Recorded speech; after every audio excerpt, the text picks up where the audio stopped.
This is the practice test for ratios, proportions, and percents. And we're looking at number 15. The question is 36 over 40 equal to 67 over 75? Is this a true proportion? And the way you check to see if a proportion is a true proportion is you compare the cross products.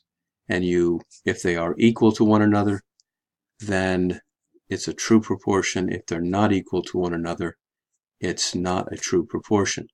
So we're going to check the cross products. 36 times 75 gives 2,700.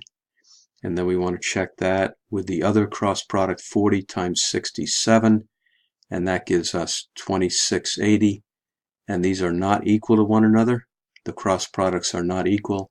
It's not a true proportion, and your answer is no.